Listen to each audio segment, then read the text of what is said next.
નમસ્કાર વિદ્યાર્થી મિત્રો, કેમ છો? મજામાં? બધા મિત્રો મજામાં હશો?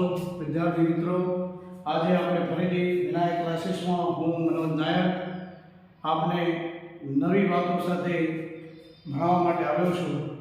આપણે ગયા લેક્ચરની અંદર, ગયા વિડીયોની અંદર બેઝિક સૂત્રોની વાતની શરૂઆત કરી છે, જેમાં પાર્ટ 1 આપણે બનાવી ચૂક્યા છીએ. જેમાં જે પણ વિદ્યાર્થીઓએ હજુ સુધી જોવાનું બાકી હોય તો પેલો ભાગ જોઈને આવવું, કે જેથી કરીને આપણે ટાઇટલનું નામ છે ધોરણ 8, 9, 10, 11 અને 12 કે ચારે ચાર ધોરણો માટે એક બેઝિક જેને જ્ઞાન કહેવાય, જે બેઝિક ફંડા કહેવાય, જે બેઝિક મેજિક કહેવાય, એ મેજિકને લઈ આપણે નવી વાતો સાથે આજે આવ્યા છીએ.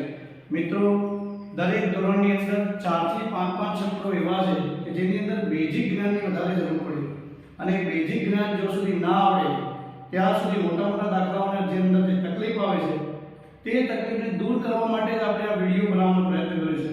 તો મિત્રો, લાઈક કરજો, સબસ્ક્રાઇબ કરજો, બીજા મિત્રોને પણ શેર કરજો, અને જે આપણા મિત્ર સર્કલમાં છે એમને પણ પહોંચાડવાનો પ્રયત્ન કરજો, જે ધોરણ 10 થી 11માં, 12માં, 8માં, 9માં જે પણ વિદ્યાર્થીઓ હોય એ બધા માટે લાગુ પડે છે મિત્રો. તો ચાલો આજે આપણે નવા વિડીયોની શરૂઆત કરીએ અને નવી વાતો સાથે કંઈક નવું શીખીએ. જે ગયા લેક્ચરની અંદર આપણે શીખ્યા કે સરવાળા બાદબાકીના નિશાનીઓ, ચિહ્નો વિશે શીખ્યા હતા કે પ્લસ પ્લસ આવે ત્યારે શું કરવું, માઇનસ માઇનસ હોય ત્યારે શું કરવું, પ્લસ માઇનસ હોય ત્યારે શું કરવું, અને માઇનસ પ્લસ હોય ત્યારે શું કરવું. આને કહેવાય છે સરવાળા બાદબાકીના નિયમ, જે આગળના લેક્ચરમાં આપણે ભણી ચૂક્યા છીએ, પણ છતાં થોડું રિવાઇન્ડ કરી દઉં છું કે plus plus, minus minus, plus minus કે માઇનસ પ્લસ હોય ત્યારે શું કરવું. તો આ એક બેઝિક જ્ઞાનથી શરૂઆત કરી.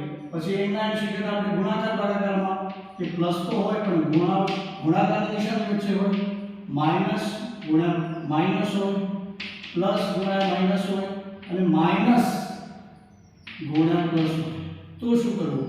આ બધું જ્ઞાન આગળ આપણે લેક્ચરમાં જોઈ ગયા છે. તો જે મિત્રોને મને જોવાનો વિડીયો બાકી હોય તો પહેલા જોઈને આપવું, ત્યાર પછી આ વિડીયોની અંદર ઘણી બધી તમને ખબર પડશે. તો ચાલો મિત્રો, હવે આપણે થોડી શરૂઆત કરીએ.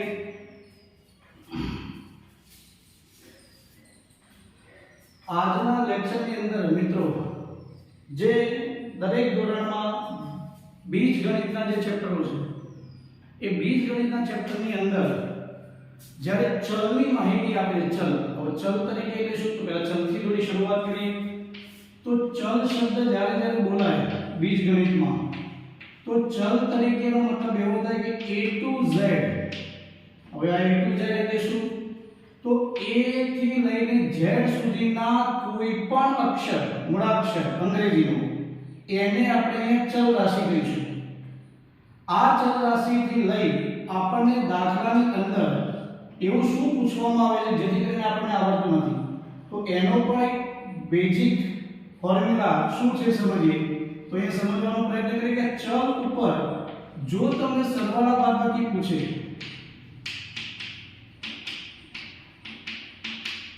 તો સરવાળા કે બાદબાકી ચલ ઉપર કેવી રીતે ગણાય. તો ફોર એક્ઝામ્પલ તરીકે આપણે નંબર 1 લઈએ. માની લો કે એક ચલ લઉં છું x. આપણે x ને પકડી રાખીશું, બાકી a to z માંથી તમે ગમે તે લઈ શકો છો.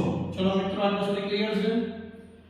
તો a to z માંથી ગમે તે ચલની આપણે શરૂઆત કરી. હવે આ એક ચલ અને આ બીજો ચલ, એટલે કે આપણે વાત કરી રહ્યા છીએ સરવાળાની, સમજો, અને બાદબાકી. તો સરવાળા અને બાદબાકીનો મતલબ એવો થાય કે કાં તો બે ચલ વચ્ચે તમને શું આપેલું છે, પ્લસની નિશાની, કાં તો બાદબાકીની નિશાની.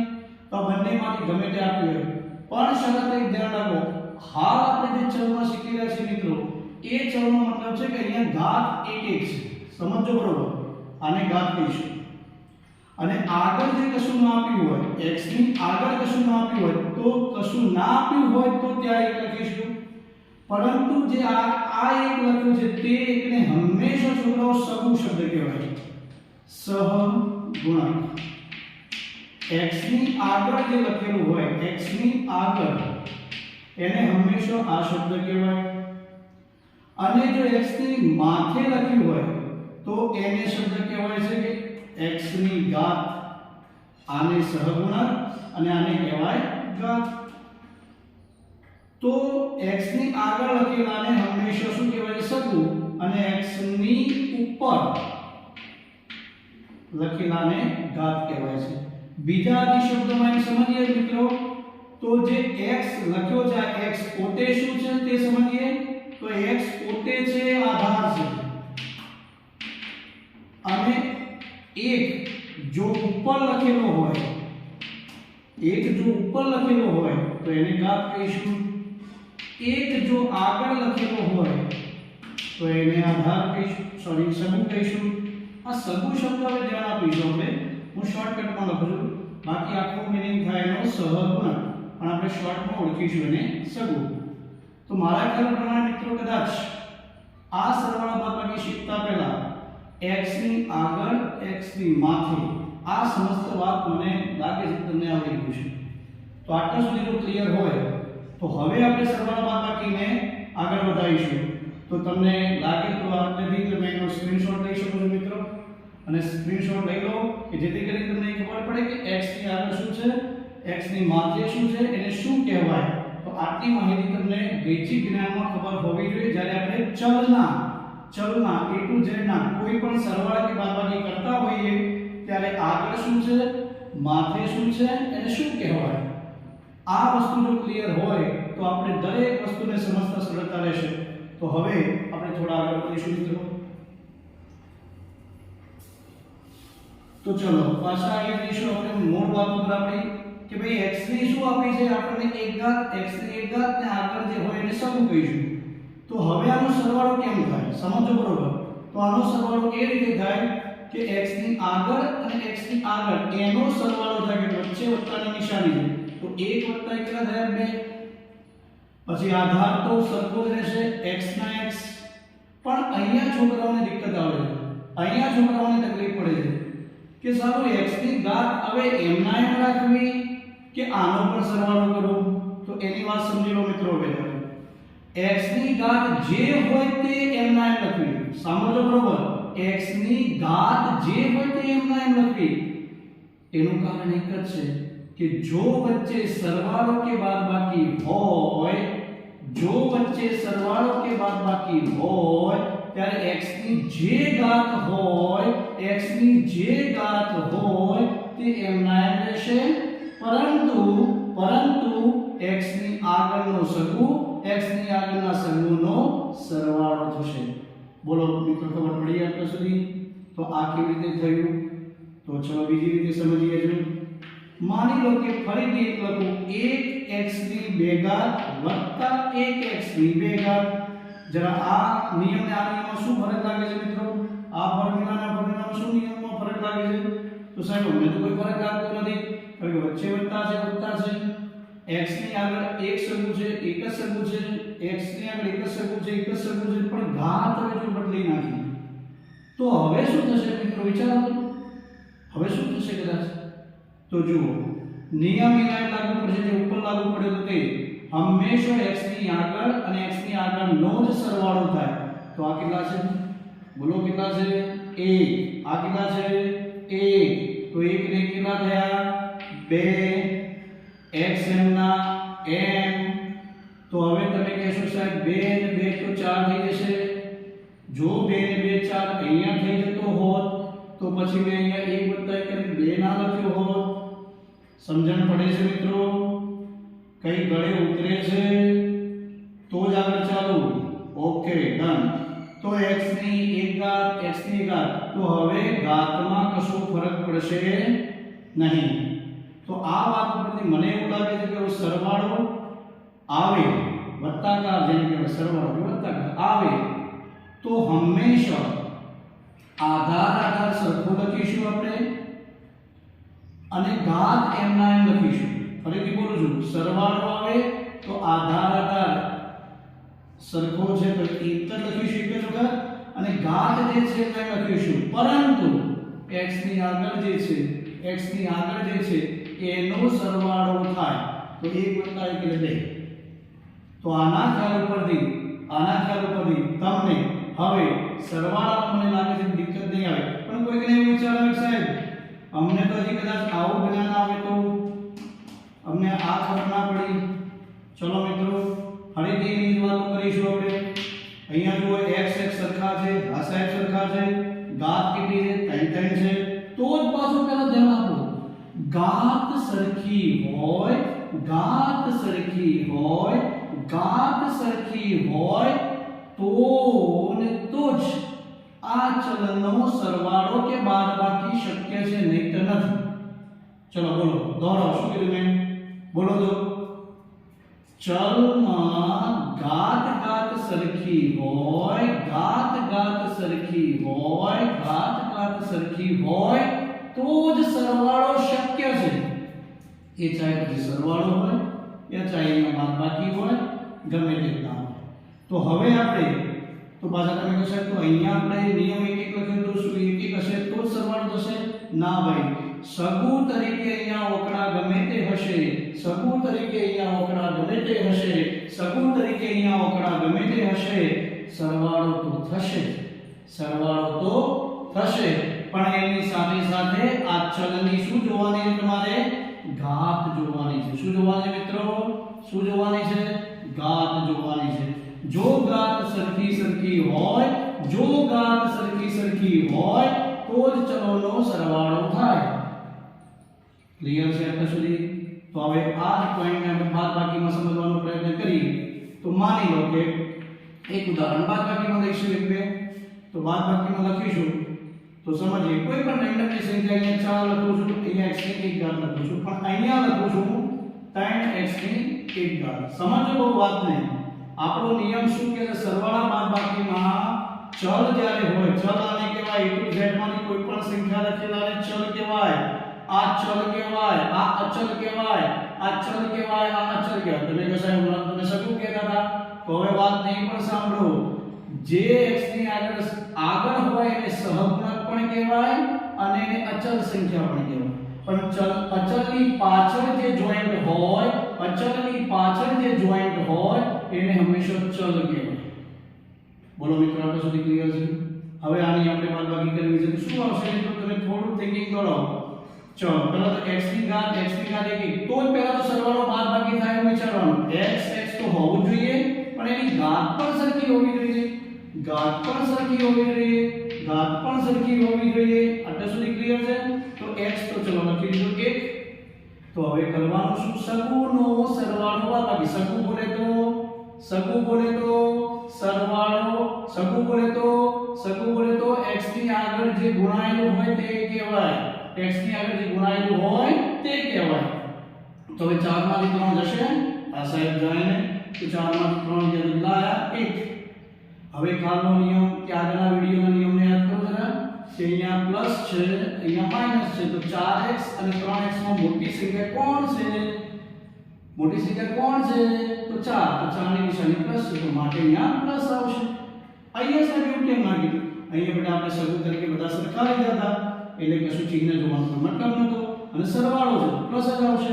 પણ જો પ્લસ માઈનસ થતું હોય, બાદબાકી થતી હોય તો મોટી સંખ્યાને ધ્યાનમાં લેવાય છે.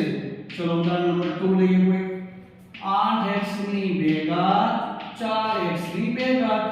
તો આની વચ્ચે તમે બોલશો, ચલો બોલો શું કરશો? હા કે સાહેબ x ની 2 ઘાત ને તો એમના એમ લખો. પછી અહીંયા જુઓ કે માઈનસ છે, અહીંયા પ્લસ છે, તો પ્લસ 8 અને માઈનસ 4 પ્લસ માઈનસ થાય એવું આપણે શીખ્યા છીએ. તો 8 માંથી 4 ગયા તો 4 વધ્યા. 4 કેવા વધ્યા ભાઈ? બોલો બેટા, 4 કેવા વધ્યા? Yes, plus. ખ્યાલ આવી ગયો? આ રીતે સમજવાનું છે. ચલો એક ઉદાહરણ આના જેવું જ કોપી પેસ્ટ મારી દઈએ આપણે સમજવા માટે. અચ્છા આમ તો બાકી લઈ ગયું. 1 + 1 એટલે 2. x તો સરખો જ એટલે આની ઘાતમાં કોઈ ફરક પડે નહીં. તો ચલો આગે જઈએ. અહીંયા એક ઉદાહરણ લઈએ. ગમે તે રેન્ડમલી 9x ની 3 ઘાત -5x ની 3 ઘાત બેસે કઈ મગજમાં કે ઉપર થઈ જાય છે? જો ઉપર થઈ જતું હોય તો થોડા જાગૃત રહો. Hello okay. તો 9 અને 5 ની કહાની પછી સમજીએ. પહેલા x ને સમજી લઈએ. તો x ની ઉપર 3 ઘાત તો એમના એમ જ રહેશે, કારણ કે જે નિયમ અહીંયા લાગુ પડે એ અહીંયા નિયમ લાગુ પડે. 9 માંથી 5 જવા કેટલા રહેશે મિત્રો? બોલો બોલો બોલો, કેટલા રહેશે? ઓકે, 9 માંથી 5 જાય સાહેબ 4 રહેશે. પણ મને ક્યાંથી ખબર પડે કે શું આવશે અહીંયા? બોલો. યસ સાહેબ, મોટી સંખ્યા જવાની પ્લસ આવશે. ચલો આટલા સુધી મિત્રો ક્લિયર છે? મારા ખ્યાલ પ્રમાણે જો આટલા સુધી ક્લિયર હોય તમને તો આપણે સરવાળા બાદબાકીમાં સરવાળો બાદબાકી ક્યારે થાય એની સમજ મેળવી ચૂક્યા. અને જો હજી ખબર ના પડી હોય તો આ વિડિયોને સ્ટોપ કરી ફરીથી એને રિવાઇન્ડ કરો, જુઓ, જેટલી વખત ખબર ના પડે એટલી વખત સમજો. બધા શબ્દો હું બોલી ગયો છું પણ છતાંય ખબર ના પડે તો ફરીથી વિડિયોને સ્ટોપ કરો, જુઓ, રિવાઇન્ડ કરો, સમજો. અને છતાંય ખબર ના પડે તો પછી મને કમેન્ટ કરો. બરોબર છે મિત્રો? તો આજે આપણે સરવાળા બાદબાકીમાં ચલ સરખાવે ત્યારની વાત કરી. પણ સાહેબ આ તો અમને ખબર. ચલો કોઈને સ્ક્રીનશોટ લેવો તો લઈ લો ફટાફટ સ્ક્રીનશોટ લઈ લો. એટલે સરવાળા બાદબાકીમાં ચલ સરખા હોવા, ચલ સરખા હોવા, ચલ સરખા હોવા, ચલ સરખા હોવા એની કહાની શીખ્યા આપણે. પણ સાહેબ અમને કદાચ પરીક્ષામાં કન્ફ્યુઝન થોડું આ પણ થાય છે. દાખલો તો ફાવતો હોય છે પણ વચ્ચે વચ્ચે પાછું એક આવું કંઈક થઈ જાય છે. ચલો સરવાળા બાદબાકી જ રાખ્યા છે ભાઈ, ચલની વાત ચાલે છે. હવે સમજીએ કે હવે સરવાળા બાદબાકી થાય કે ન થાય. તો એક ઉદાહરણથી સમજીએ. ચલો હું કોઈ પણ રેન્ડમલી 2x લઉં છું અને અહીંયા રેન્ડમલી કોઈ પણ 3x ની 2 ઘાત લઈ લઉં છું. હવે અહીંયા સમજવાનું કેવી ચાલુ થશે? ચલો સાહેબ હવે હું તમને એમાં શીખવાડી દઉં કે આપણે પહેલા x x જોઈ લેવાનું, જોઈ લીધું. તો x x એક વખત લખી દીધું. અહીંયા થાંભો, અહીંયા થાંભો, થાંભોને રૂકો. જુઓ પેલા x x તો સરખો છે પણ શું એની ઘાત કેટલી છે? અહીંયા 1 છે, અહીંયા 2 છે. તો આટલેથી જ અહીંને ચોકડી મારી દો કે કદી પણ સરવાળો ન થાય, કદી પણ સરવાળો ન થાય, ન થાય. બેઠું મગજમાં કે સાહેબ કદાચ આવું હોય તો થાય? હવે તમે ખુદ વિચારો ભાઈ, આપણે એમાં એક જ નિયમ બોલ કરીએ છીએ કે x x તો જોવાનું જ પણ સાથે સાથે સરવાળો કે બાદબાકી કરતા હોઈએ તો ધ્યાન એ રાખો કે એની ઘાત પણ સરખી હોવી જોઈએ, એની ઘાત પણ સરખી હોવી જોઈએ, એની ઘાત પણ સરખી હોવી જોઈએ. તો એ ઘાત સરખી નથી તો સાહેબ આ તો સરખું છે તો સગું ભલે સરખો રહ્યો પણ કશું જ ના થાય. એટલા માટે અહીં પણ કશું નહીં થાય. તો આ પણ વાત ખતમ થઈ ગઈ. તો સાહેબ હવે અહીંયા માની લો કે આપણે આનામાં શીખી લીધું. જો માઈનસ હોય તો સાહેબ અને બધી સંખ્યા આના હોય તો પણ ના થાય. અહીંયા માઈનસ હોય સાહેબ આની અંદર કમ હોય તો પણ ના થાય. કેમ ના થાય ભાઈ કહો તો? કે જે સરવાળા માટે નિયમ લાગુ પડે એ બાદબાકી માટે નિયમ લાગુ પડે કે x x તો જોવાના પણ એની સાથે સાથે એની ઘાત પણ જોવાની. તો જ આગળના સગુનો સરવાળો કે બાદબાકી થાય. બોલો આટલા સુધી ક્લિયર છે? તો જ આગળની વાત કરું. આટલા સુધી ક્લિયર છે મિત્રો? આટલા સુધી ક્લિયર છે? 100% સમજાય છે વાતને કે નથી સમજાતી? સમજાઈ ગઈ. તો ચલો આગળ જઈશું. આને કહેવાય આપણે સરવાળા બાદબાકીના નિયમો શીખ્યા અને હવે આપણે શીખી રહ્યા છે મિત્રો ગુણાકાર ભાગાકારના નિયમો. ગુણાકાર ભાગાકાર મિત્રો જો આ તમને ખબર પડી ગઈ ના વિડિયોમાં તો સમજી લેજો તમારું બેડો. કારણ કે ચલની અંદર સૌથી મોટી તકલીફો આવનારી જે પ્રશ્નો છે એ આ જ છે. અને આને સમજી લીધું એક વખત તો કદાચ તમારે કોઈ દિવસ કોઈ વિડિયો જોવાની જરૂર પડશે નહીં. તો ચલો ગુણાકાર માટે એક એક્ઝામ્પલની શરૂઆત કરીએ. અહીંયા કોઈ પણ રેન્ડમલી લઈશું 4x અને ગુણ્યા લઈશું 5x. તો સાહેબ આગળના જેમ અમને એટલી ખબર પડી કે આમાં x દેખાય છે, x દેખાય છે, એક ઘાત દેખાય છે, એક ઘાત દેખાય છે. તો x તો મેં લખી દીધા. ખુશ થઈ ગયા તમે? બહુ સરસ વસ્તુ છે. પછી સાહેબ અહીંયા ગુણાકાર છે તો અમને એ ખબર પડી કે 4 × 24 થશે. ચલો આગળ તો સગુને ગુણાકાર પતી ગયો. પણ હવે તમને બાળકો કોઈ લાગે છે કે આમાં ભૂલ છે? ફળિયા બોલો શું શીખેલા છે આપણે? જ્યારે જ્યારે ગુણાકાર હોય ત્યારે આધાર સરખો હોય. સાંભળજો બરોબર. જ્યારે જ્યારે વચ્ચે ગુણાકાર હોય અને આધાર સરખો હોય અને આધાર સરખો હોય તો ઘાતનો સરવાળો થાય. આધાર સરખો ઘાતનો સરવાળો થાય તો એ કેટલો થશે મિત્રો 2. હવે આ તમારો ફાઇનલ જવાબ કહેવાશે. ક્લિયર છે? ચલો ખબર ના પડી બીજું ઉદાહરણ સમજીએ. કોઈ પણ અહીંયાથી ઉદાહરણ તો ગમે તે લઈ શકશો તમે. તો 3x ની 2 ઘાત x ગુણ્યા 6x ની 4 ઘાત.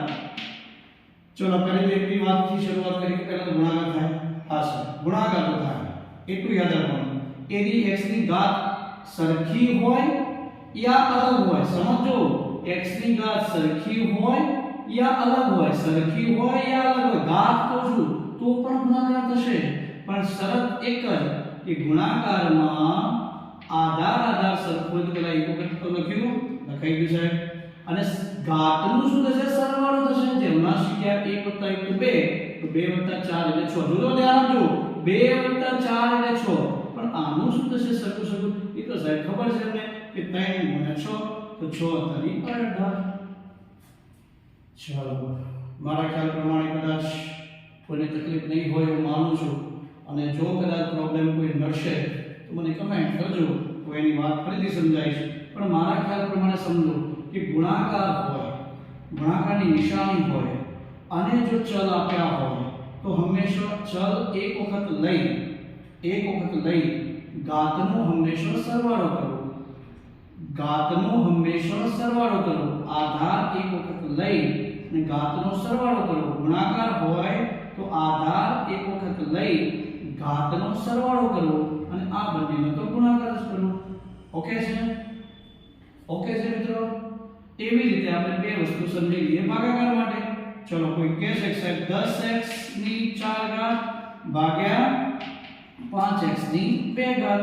અહીંયા ભાગાકારની નિશાની સમજો. અહીંયા ગુણાકાર હતો તો બે ઉદાહરણ આપણે ગુણાકારથી સમજી લીધા. બે ઉદાહરણ હવે ભાગાકારથી સમજીએ. તો ચલો પહેલા તો સંખ્યાના સગુ જો આ ચલની આગળના સગુને જુઓ. જો ઉડતું હોય તો ઉડાડો. સમજો પહેલા જો ઉડતું હોય તો ઉડાડો. तो चलो 5 2 10. अच्छा बे ऊपर आया कि नीचे आया? अब बे ऊपर से कि नीचे से? ऊपर से साइड. तो चलो ऊपर बे लखी नीचे लखी दीधा. और शांति लागो कि नीचे શું લખું કે નહીં? 5 તો જતા રહે છે. ઉપર 2 આયા 10 જતા રહે છે તો 2 વધ્યા છે. હવે ભાગાકાર હોય ત્યારે x જે છે એને ડબલ વખતે હોય પહેલા એક વખત લખી દો. પેલા ભાગાકાર ઘટાડી દો. ચલો ધ્યાન આપો. 5 * 10 તો પેલા 2 આવી ગયા. 5 * 10 2 આવી ગયા. भागाकार से तो आधार નો શું થાય? તો આધાર તો પેલા એક વખત લખો. 1 * x ભાગાકારનો ઘાતની બાદબાકી થાય તો 4 - 2 કેટલા થશે મિત્રો? 4 - 2 તો ફાઇનલ જવાબ શું થશે? 2x. તો એમના એમ 4 માંથી 2 ગયા તો 2. ફરીથી બોલું છું મિત્રો ધ્યાન આપજો. જ્યારે ભાગાકાર હોય તો પેલા સગુનો તો ભાગાકાર કરી દો જો થતો હોય તો થાય છે તો માટે 5 * 10 બોલો ખબર પડી 2. ભાગાકાર હોવાના લીધે અહીંયા ગુણાકાર હતો તો ઘાતનો સરવાળો થતો હતો મિત્રો.